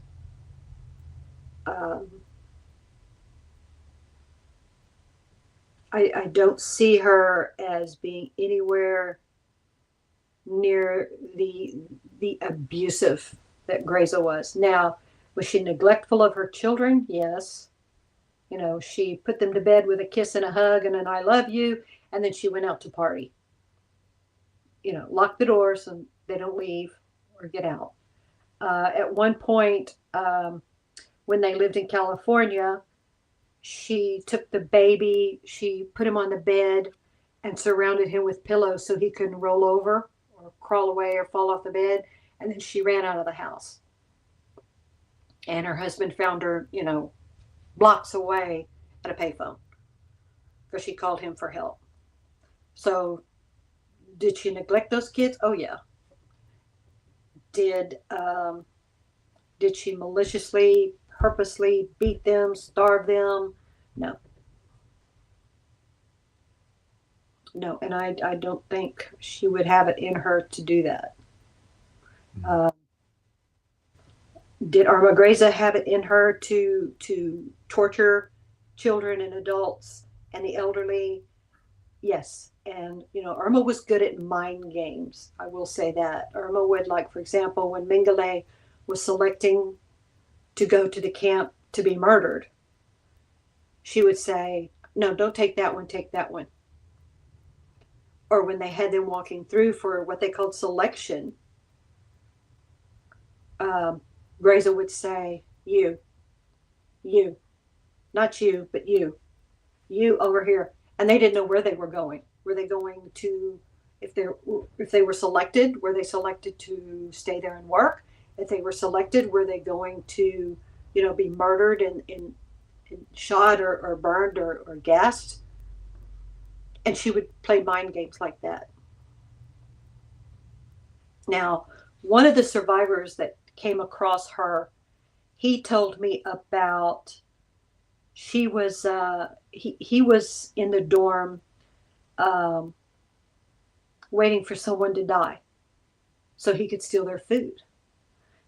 And Irma came in and she pulled an apple. She had a guard dog, which, again, she wasn't supposed to have because she wasn't trained in handling guard dogs, but she had a guard dog. and she pulled a very big apple out of her pocket and ate in front of that little boy, just looking at him.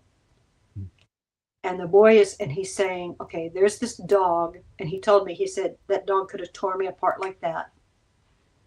And there's this woman eating this apple in front of me, just making it look delicious and purposely, She dropped the core. She told the dog to stay, and she left. So the boy, he's 6, 7, 8, he's sitting there thinking, if I go for the apple, there's a chance, or the core, there's a chance that dog's going to tear me apart. Will it be worth it? Or should I wait for this man who's dying and just steal the little piece of bread from under? Because what they would do is they would hide their food. They'd hide it under their neck when they were sleeping or what have you. Or should I just wait for that? Well, Irma comes back and he's thinking, okay, she'll take the dog and she'll leave and I'll get the apple core. She stomps that apple core into the ground on purpose and makes sure it is squished down in the dirt, laughs and leaves. That's just diabolical. And she was very capable of doing diabolical things like that. Is Shirley Winters capable of doing something diabolical like that? I don't think so. Yeah. I think it's, as you mentioned earlier, this is something that we, as a society, as, humans on Earth, we should not forget about, because what if this happens again? What if we're told, these people are evil and we believe it? We're already right. But if we're put in that situation where we know things are wrong, how can we prevent ourselves from being accepting that role and becoming these monsters? I believe that I wouldn't be one of them, but you really don't know until it happens to you. It's scary that we can, the power of suggestion, and all of that stuff you're put into these things that can change how you think. It could happen again on such a large scale. And I think you have to be prepared to defend yourself from these ideas somehow. I don't, it's crazy to think about it, but Judith, we've been going for about 2 hours. I thought I would just make sure and ask people to ask questions. I know I could probably keep going for a while more, but I just wanted to give everyone a chance to, ask you questions that they've been thinking about. I know we probably missed a few, so I'll kind of scroll back and see if I can find any. But I know Maribel and Olga probably have a lot of questions. Exactly. That's what learning history is so important. Absolutely. You're on the nose. People don't want to speak of or learn history. They want to rewrite it. Yes, definitely. It's being done right now with tearing down of statues and revising the Smithsonian. That is such bullshit, because we are destroying history in front of our eyes.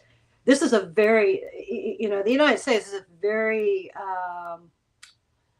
it was built on, like so many other places, crime and lies and deception and all things negative. It was built on that in part. And if we don't learn that, that's so important to learn our dark history as much as our other history. The problem comes in is when we think dark history is cool, Mm-hmm. If you want to do more than, that's a bot. Yeah, we've got to know our history. We've got to know our where we came from. And I learned so much from the people whose families met and liked Irma Grese, as much as I learned from that little boy, now an artist, obviously an adult man, as much as I learned from him about her personality. I asked if there were as many women doing these things.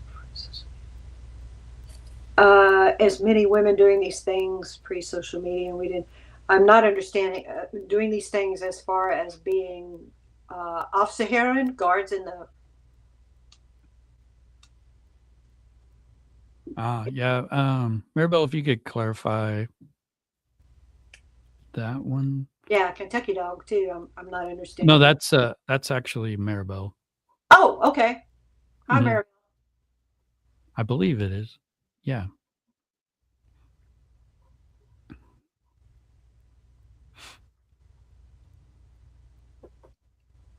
Oh yeah, women have taken lives since the beginning of time. Yeah, especially the children, their children. Think about in ancient Rome, ancient Greece. Um, there were societies where if the child wasn't perfect, in other words, if they were missing a finger or an arm or had a misshaped foot, they were put to death.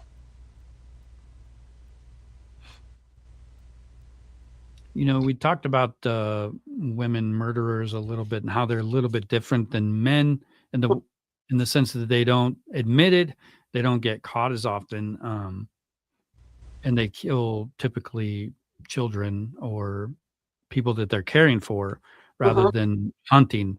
Um, and I think that's really, really interesting. I hadn't really considered that before.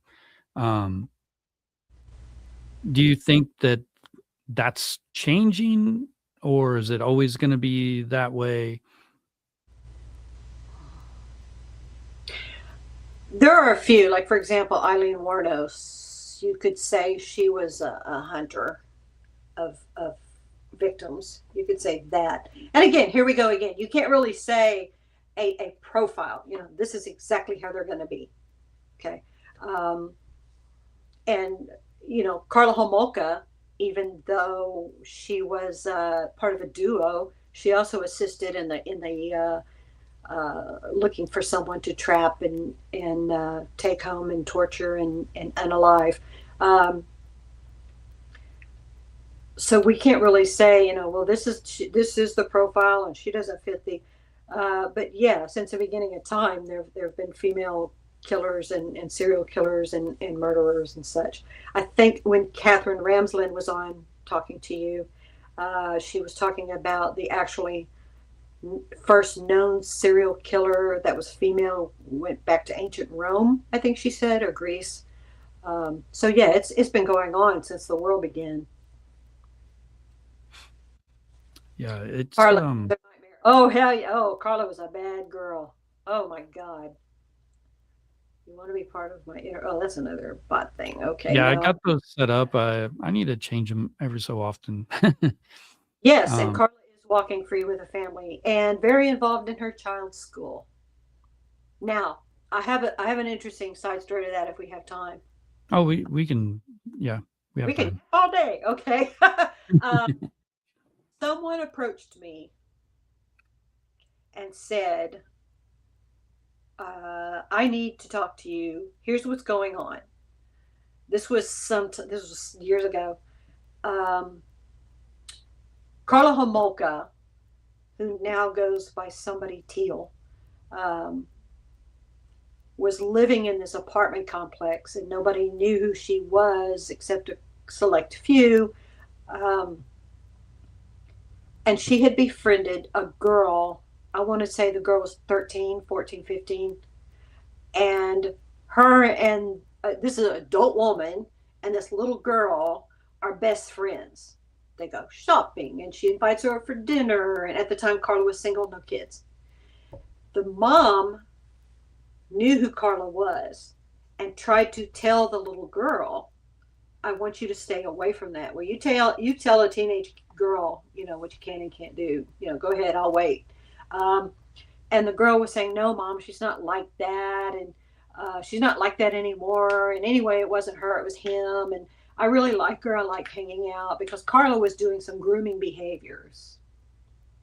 She was buying her things. She was inviting her to have us spend the night over at her house. Again, an adult and a child, which is red flag right there. And they said, Mhm. "Would you please talk to the mom or the kid and help them?" So here's Carla. She's out of prison. She's a good girl now. She's away from that evil influence, Paul Bernardo. But what is she doing? She's grooming a kid. And I thought that was very telling. Um, I really don't know what came of that. I just know that I thought that was interesting, and I've talked to people that are experts on that case. Was she as bad? Would she have done something bad without him? I don't believe she would have been out there hunting girls like Paul did, or they did together. But this told me a lot that she was befriending this teenage kid when those are the girls, that's the age and the sex that they were targeting. Mm. Would she have killed her? I don't think so. Would she have done other things? I have a tendency to believe she would have. I don't think I know a whole lot about her story, so just forgive me for not having a lot of That's all questions. right. She's a nasty Um, individual. She doesn't need to be out. But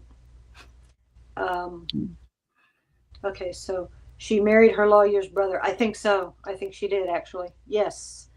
The watch group near her that lets people know she's there. Oh yeah, they keep tabs on her. It's called Watching Carla Homolka, and man, they knew what she was doing, what she was, doing for a living.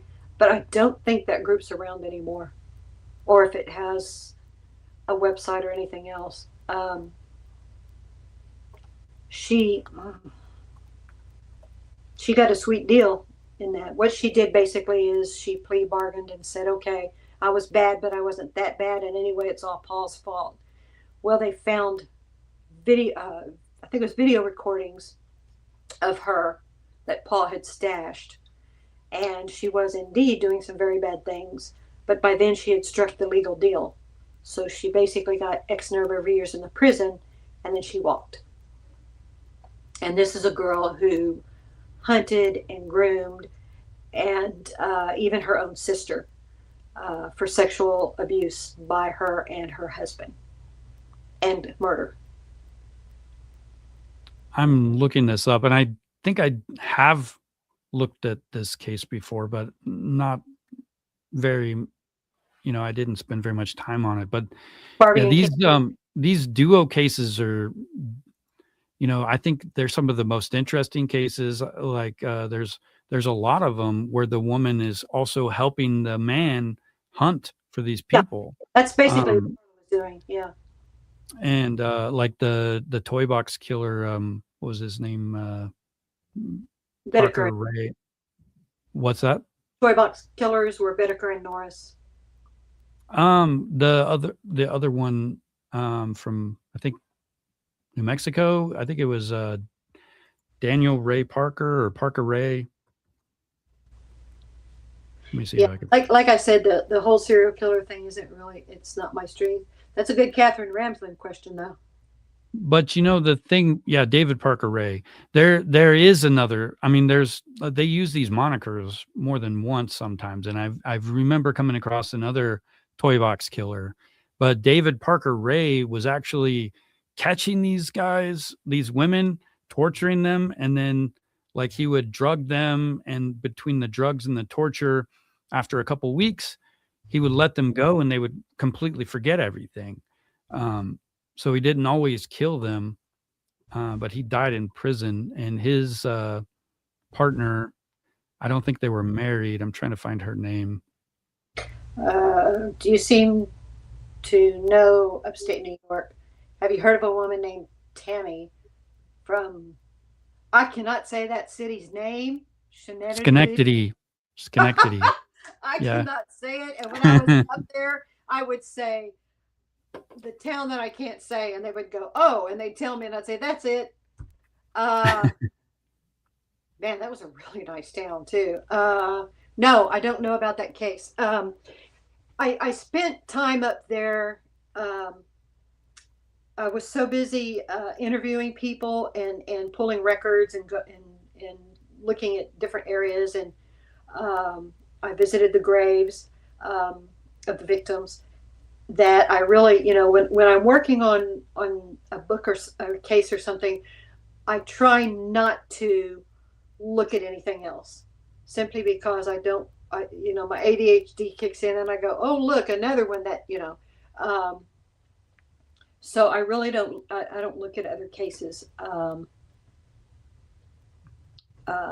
I'm working on something. With one exception, was when I was working on She Is Evil, which is a case out of Memphis, Tennessee, and then the case with Cherokee Harriman happened locally near Nashville, and I ended up working on two projects at once, and I about went insane. But Cherokee wouldn't leave me alone, man. She's, you know, I had to know more, and I had to do more, and that was working on two at once was crazy. But no, I don't look at anything else. Okay, that's bot. So I know you just finished the book on Shirley, and it's going to be out this spring or this summer. Yes. Have you already like started a next project? Are you taking a break? Honestly, I think this is going to be my last one, at least for a while. Mm-hmm. I want to. There's a cold case that I want to focus on. I used to do a lot of volunteer work with cold cases and unsolved and such, and I haven't in years. And this one cold case that I want to get involved, in looking at closer. And then there is some research that I'd like to do on teen female crime, specifically when they commit a murder. So. And you're working on your PhD, right? So are you Yes. going to be going back to school, like, and working on that, or how does that work? Yeah, I'm planning on it. You've completed quite a few hours. How many hours do you need to complete your PhD? Too many. I'm not even at the halfway mark yet.